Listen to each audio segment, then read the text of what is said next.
Students, कैसे हैं आप सब। आप सभी का आपके अपने YouTube channel sociology with Sangeeta में मैं संगीता स्वागत करती हूं। और इस चैनल के माध्यम से हम लोग सोशियोलॉजी के कॉम्पिटिटिव एग्जाम के प्रिपरेशन करते हैं। अभी जो हमारे क्लासेस चल रहे हैं उसमें हम लोग झारखंड लेडीज सुपरवाइजर का सोशियोलॉजी का सिलेबस को unit wise topic wise cover कर रहे हैं। यूनिट 6 में आपको पढ़ना होगा औपचारिक संगठन के संदर्भ में। प्रीवियस क्लास में हम लोगों ने देखा था ब्यूरोक्रेसी यानी नौकरशाही। जो भी स्टूडेंट्स पेड ग्रुप से जुड़ना चाहते हैं उसका जो प्रोसेस है वो मैं डिस्क्रिप्शन बॉक्स में दे दी हूँ, आप लोग जाकर उसे जरूर एक बार चेकआउट कीजिए। और जो स्टूडेंट टेस्ट सीरीज से जुड़ना चाहते हैं उसका भी प्रोसेस दिया गया है। हर रात को 9 बजे आपका टेस्ट लिया जाता है, मॉर्निंग में टेस्ट का टॉपिक दे दिया जाता है और वो आपका रात के 9 बजे टेलीग्राम पर होता है। जैसे आज का जो टेस्ट का टॉपिक है वो है समाजीकरण, तो उससे रिलेटेड आपको क्वेश्चंस टेलीग्राम में देखने को मिलेंगे। तो जो भी स्टूडेंट्स टेस्ट सीरीज से जुड़ना चाहते हैं एक बार जरूर मुझे कॉन्टेक्ट करें। और देखिए आज का जो हमारा टॉपिक है वो है औपचारिक संगठन तथा अनौपचारिक संगठन के प्रमुख तत्वों के बारे में हम लोग देखेंगे। तो नौकरशाही हम लोगों ने देखा। नौकरशाही की जो अवधारणा है ये किनके द्वारा दी गई है, तो मैक्स वेबर जी के द्वारा दी गई है। ठीक है, और आज का हमारा क्या टॉपिक है कि औपचारिक संगठन यूनिट 6 का टॉपिक है। आप लोग नोट डाउन कर लीजिए। जो स्टूडेंट्स यूट्यूब से पढ़ रहे हैं उन लोग अपने साथ कॉपी पेन लेकर बैठिए और मैं जो बोल रही हूँ उसको नोट डाउन करते चलिए। तो हमारा टॉपिक क्या हो गया, औपचारिक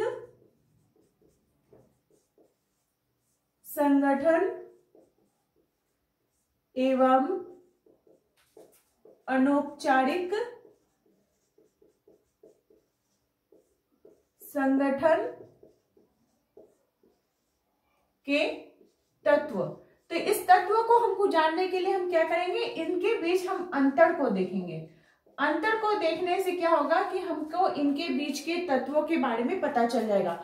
अंतर जब भी मैं बात करती हूँ तो मैं शुरू से ही बोलते आ रही हूँ कि बीच में इस तरह से लाइन खींचेंगे। ठीक है, ये आपका ऑब्जेक्टिव क्वेश्चन है, लेकिन आपको समझाने के लिए मैं इस प्रकार से अंतर को स्पष्ट कर रही हूँ। यहाँ पे लिखूंगी मैं औपचारिक संगठन, आप लोग भी नोट डाउन करते चलिए, औपचारिक संगठन। और इधर लिखूंगी अनौपचारिक संगठन। अच्छा, आप लोग औपचारिक संगठन अनौपचारिक संगठन तो जानते होंगे कि क्या है।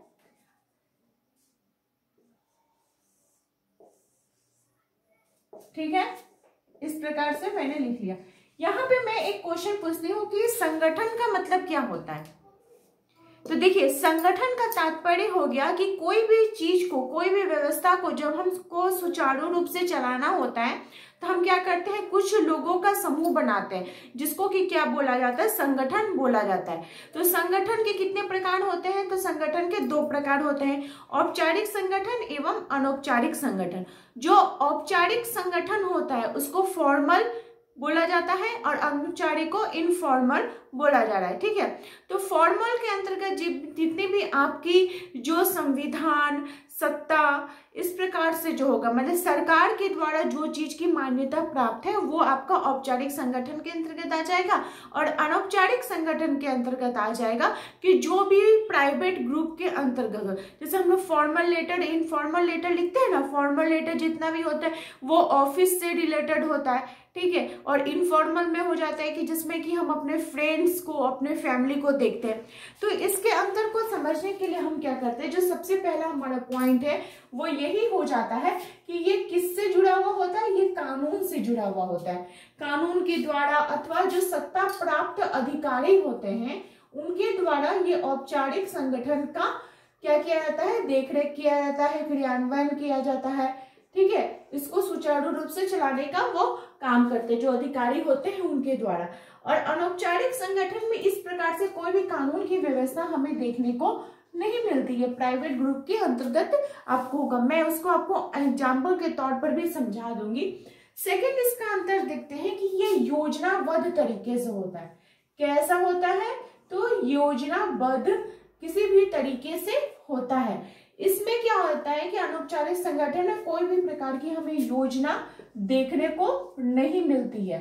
क्या बोला है ना, कोई भी प्रकार की योजना देखने को नहीं मिलती है। मान लीजिए कि किसी जगह पे सरकार के द्वारा कोई टेंडर निकाला जाता है कि हाँ वहां पे स्कूल बनना है, ठीक है। तो स्कूल पढ़ने के लिए क्या होता है, सरकारी जो कामकाज होते, कानून होते, तौर तरीके जो उसके होते, सबका अपना अलग अलग डिपार्टमेंट होता है। कोई भूमि का डिपार्टमेंट अलग होता है, शिक्षा विभाग का डिपार्टमेंट अलग होता है, जो बिल्डर रहते हैं उनका डिपार्टमेंट अलग होता है। तो वो प्रोसेस के माध्यम से, सरकारी अधिकारी के माध्यम से स्कूल को, जैसे स्कूल क्या है, ये शिक्षा का एक संगठन है, तो उसमें सुचारू व्यवस्था के रूप में चले तो वो किया जाता है। तो जिसको हम सुचारू रूप से चलाएंगे वो औपचारिक संगठन के अंतर्गत आ जाएगा।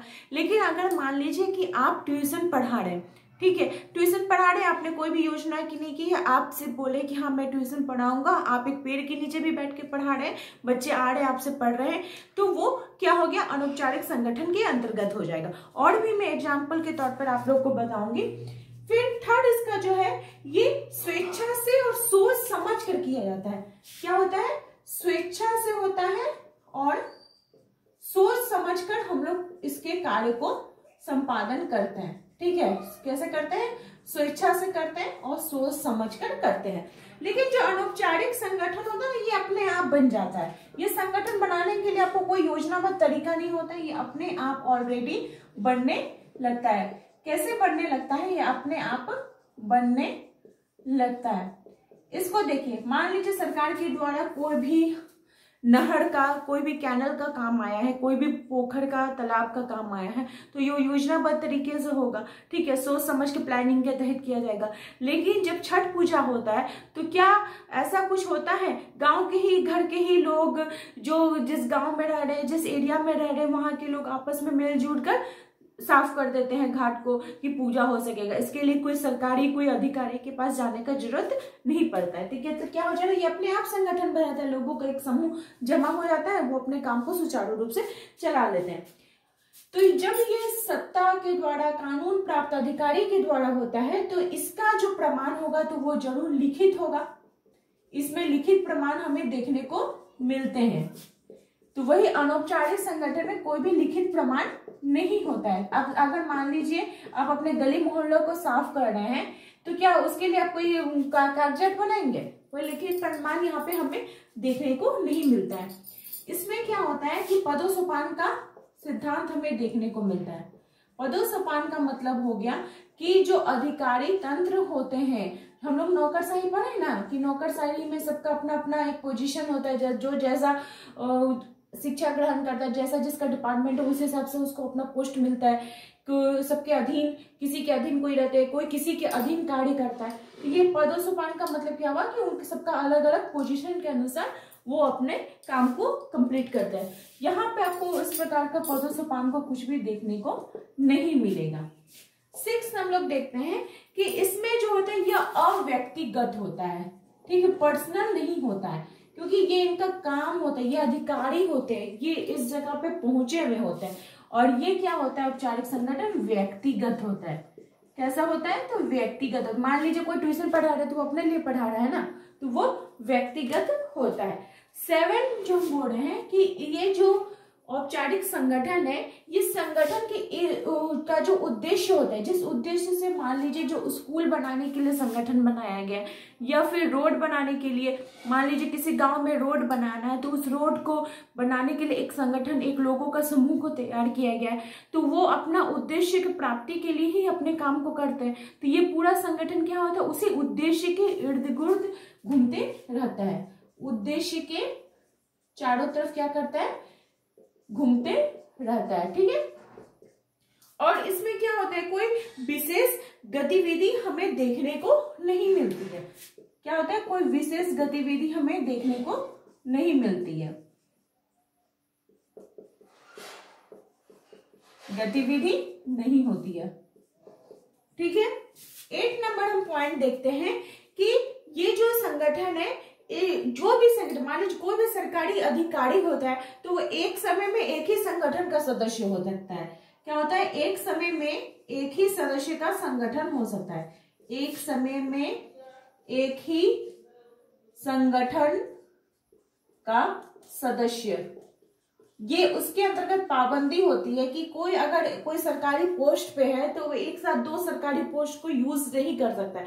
लेकिन इसमें ऐसा कुछ नहीं होता है, वो एक से अधिक में भी रह सकता है, एक से अधिक में भी रह सकता है। मान लीजिए कोई प्राइवेट स्कूल में पढ़ा रहा है तो वो ट्यूशन पढ़ा सकता है, ठीक है, एक से अधिक रह सकता है, ठीक है। ये नौकरशाही से रिलेटेड होता है और अनौपचारिक संगठन जो होता है वो नौकरशाही से रिलेटेड नहीं होता है। इसकी जो व्यवस्था होती है वो ढीला ढाला होती है। तो आई होप आप लोगों को औपचारिक संगठन एवं अनौपचारिक संगठन अच्छे प्रकार से समझ में आ गए होंगे।